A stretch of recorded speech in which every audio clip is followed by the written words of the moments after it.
accueillir quelqu'un que j'aime beaucoup, qui s'appelle Philippe Baudin. Bonjour Monsieur le Président.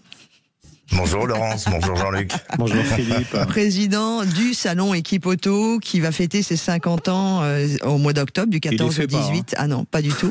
C'est un salon, vous le savez Jean-Luc, qui me tient à cœur énormément.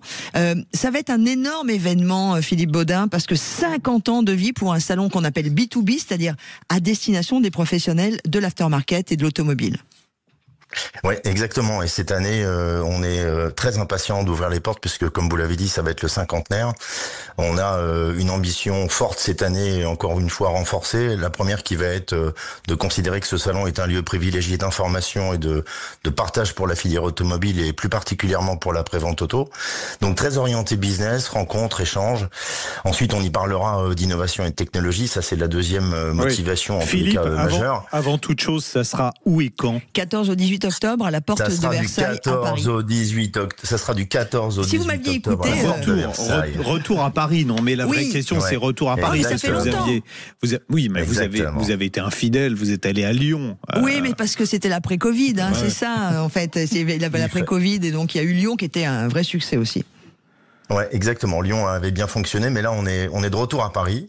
La dernière édition s'est tenue en 2022. 2025, évidemment, on a été obligé de faire un effort tout particulier, mais en tous les cas, effectivement, la porte de Versailles sera bien remplie et en tous les cas très orientée business pour notre corporation. Ouais. Alors pour tous ceux qui nous écoutent, c'est ça qui est important, c'est que il y a aussi des garagistes, des réparateurs, des gens qui changent les vitres, les assureurs. La personne qui s'occupe de votre voiture va aller sans doute à Équipe Auto pour voir les nouveaux. Et puis les nouveaux matériels, les nouvelles technologies. Et puis, il y a tout ce qui va être animation. Il y a des conférences énormes sur toutes les réalités. On vous laisse parler. Excusez-moi, Monsieur le Président. Donc là, c'est vraiment l'innovation qui est à l'honneur. Combien d'exposants, Philippe ? Je vais faire une caricature, c'est 1 au mètre carré. 100 000. On a 100 000 mètres carrés d'exposition et on va avoir 100 000 pros qui vont se réunir pendant 5 jours. Donc ça va être un moment incroyable. En tous les cas, on a cette année fait un effort tout particulier pour les accueillir dans les meilleures conditions possibles et faire en sorte que tous ces gens puissent profiter pendant 5 jours et faire beaucoup de business. 1400 exposants, ça c'est énorme. Ouais. Et encore, peut-être qu'il reste quelques places, pas beaucoup, mais il reste quelques places. Vous vous êtes mis au chinois, Philippe ? Très peu. Allez, tout de suite, Jean-Luc. Non, parce que la dernière fois que je suis allé à Équipe Auto, j'ai été surpris de voir qu'il y avait énormément de stands de Philippe Baudin. Il faut le dire, c'est normal, de sous-traitants chinois qui aujourd'hui fournissent l'industrie automobile un peu partout et l'aftermarket aussi d'ailleurs. Ça, bien sûr. Aujourd'hui, il faut considérer une chose, c'est que la Chine est devenue le premier fabricant mondial d'automobiles avec 30 millions de voitures. Donc les occulter, et en tous les cas faire en sorte qu'ils ne participent pas à des événements comme Équipe Auto, ce serait faire une erreur fondamentale. Donc oui, évidemment, ils vont être là, mais il n'y a pas que, on a 35 pays qui vont être représentés. On a 50% d'internationaux qui vont être là. Ça va vraiment être c'est ce que l'on dit depuis le début et Laurence le dit parfaitement bien dans ses podcasts. C'est un salon international pour tous les passionnés d'automobile. Donc ça, effectivement, c'est génial. C'est le salon international des professionnels de l'automobile. Alors tous ceux qui nous écoutent, voilà, vous êtes au volant de votre voiture, vous avez besoin d'un professionnel pour changer une roue, pour changer une vitre, pour réparer votre moteur, qu'il soit électrique, thermique, GPL, hybride. Ouais. C'est tous ces métiers-là qui sont sans ces métiers, on ne peut pas rouler, donc on n'aurait pas la liberté de notre mobilité. Et ça, c'est vraiment important. Revenons sur les grands rendez-vous qu'il va y avoir, parce que comme ce sont les 50 ans, il y a des événements dans tous les sens. Et notre ami François Alain, il sera avec il va démonter des Jeeps, j'ai vu. Deux Jeep Willys. Mais au-delà du côté très sympa, il y a des expositions, il y a plein de conférences.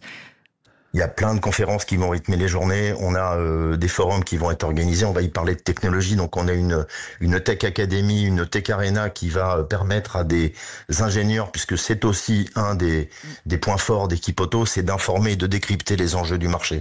Donc, on a des gens qui vont venir expliquer le pourquoi du comment de ces nouvelles technologies et faire en sorte que tous les professionnels comprennent les enjeux d'aujourd'hui, de demain, avec toutes les mutations auxquelles on doit faire face aujourd'hui dans le monde de la mobilité. Donc, c'est aussi ça qu'on va essayer de faire, que l'on va faire pour Équipe Auto. Donc évidemment, il y a les forums, comme vous l'avez dit très justement, il y a les forums, il y a toute l'animation des villages qui vont être là par thématique, par métier, les carrossiers vont pouvoir y retrouver. On peut en parler des villages, Philippe, parce qu'ils sont plus qu'intéressants. Il y en a plein. Il y en a deux pour moi qui sont majeurs. Il y en a un que l'on a dédié cette année, que l'on a appelé le village Avenir, qui est un village qui va permettre la transmission des savoirs. les jeunes qui vont venir nous voir et que l'on invite à venir avec de nombreuses écoles vont pouvoir aller dans cet espace pour découvrir et appréhender peut-être et découvrir des vocations ou des métiers, des formations, parce que nous avons, nous, une obligation de transmettre nos savoirs à ces jeunes, parce que ce seront les professionnels de demain. Donc ça, c'est un village extrêmement important. Il y en a 8, des villages par thématique.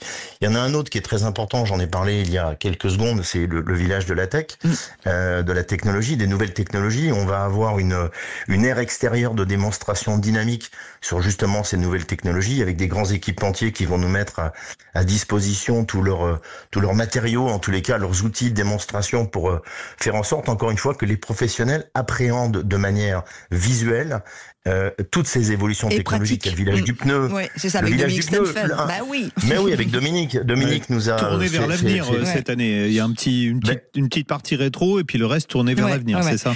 Ouais, mais en fait, c'est ce que je dis tout le temps. Il faut savoir d'où on vient. On ne sait pas encore très exactement où on va, mais il faut pas oublier d'où on vient. Donc évidemment, François va être là pour nous accompagner. C'est le petit clin d'œil.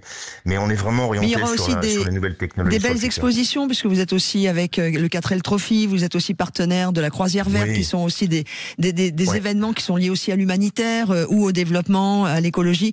C'est vraiment, moi c'est un salon que j'ai appris à découvrir grâce à mon podcast et grâce à tous les gens que j'ai rencontrés. Mais c'est vraiment, il faut pas oublier que tous ces métiers, tous ces gens d'abord sont des gens extraordinaires. Le milieu de l'automobile et la filière de l'aftermarket, c'est vraiment un milieu de vraies personnes, des gens authentiques qui savent travailler. Ben comme vous, même Jean-Luc qui répare ses voitures, donc il sait très bien de quoi je veux parler. Mais oui, je suis en train de me pencher sur un pont élévateur 4 colonnes. Alors vous voyez. On va pouvoir l'aider, Jean-Luc. On va pouvoir l'aider. Laurence Philippe, j'ai quand même une question. Tout à l'heure, vous nous avez super bien vendu Équipe Auto. Ah, moi j'adore ce salon. Moi j'ai envie d'y aller, ça y est. Vous nous avez parlé tout à l'heure d'étudiants qui pourraient venir visiter Équipe Auto, mais pourquoi ne pas certaines journées l'ouvrir au grand public? Très bonne question de Jean-Luc N de Paris. C'est une excellente question. Aujourd'hui et depuis 50 ans, c'est un salon qui a été dédié, c'est un salon dédié aux professionnels. La question aujourd'hui de faire venir des particuliers, en tous les cas non professionnels, pour venir à ce salon. Oui, mais des passionnés, là, on est d'accord. Des passionnés, c'est une question que l'on s'est posée. En tout état de cause, rien n'empêche les gens de pouvoir s'inscrire et prendre un badge pour y venir. Les portes ne sont pas fermées, on n'est pas sectaire. D'accord, c'est-à-dire que moi demain, hormis le fait que je suis journaliste, mais si j'étais un simple particulier, je pourrais m'inscrire et pour avoir un badge. Sur le site internet, et si vous le prenez maintenant, il y a une offre à 15 €, je crois, au lieu de 60 sur place quand vous allez rentrer. Voilà, moi je vous fais la totale. Je fais du radio achat. La totale est faite, radio achat, on va bien. Donc ça veut dire que ceux qui nous écoutent, s'ils ont envie d'aller à Équipe Auto, ils peuvent y aller. Voilà. C'est pas clos, on vous demandera pas une carte professionnelle à l'entrée. Non, surtout que comme on l'a dit, et on va devoir se quitter, Philippe Baudin, mais tous les samedis on fera un rendez-vous sur Équipe Auto parce que c'est vraiment un rendez-vous qui nous concerne, nous les automobilistes, la mobilité. Oui, surtout les innovations aussi pour savoir de quoi sera faite l'automobile de 2030. Et puis rencontrer les professionnels qui s'occupent de nos voitures au jour le jour. Et puis, comme le dit Philippe, l'avenir, c'est-à-dire que on l'a vu, il y a une étude qui est parue il y a pas longtemps. Il y a une hausse exponentielle des jeunes qui vont s'inscrire en école. On connaît bien le Garac qu'on aime beaucoup. Oui. Il y a la Forpa, il y a plein d'écoles qui forment. Il y en a plein. Ouais, il y a plein. Donc voilà, venez. Oui. En tous les cas, on est très impatient d'y être. On est surtout aussi très fiers d'avoir Sud Radio comme radio officielle du salon. Je tiens juste à le préciser parce qu'on va se retrouver. Est-ce qu'il y aura un gros gâteau pour les 50 ans? Il y aura un énorme gâteau, Jean-Luc. Il y aura énorme gâteau. Et puis on va conclure là-dessus. Il y aura aussi les 40 ans des grands prix internationaux de l'innovation automobile qui vont se faire sur Équipe Auto. Super. Et j'aurai le plaisir de faire la remise des prix. Voilà, ça c'est dit. Exactement. On y sera tous les deux, Laurence. Moi, je suis tatoué Équipe Auto et j'adore. Merci beaucoup, Philippe Baudin. Merci, excellent week-end à vous en tous les cas. Merci.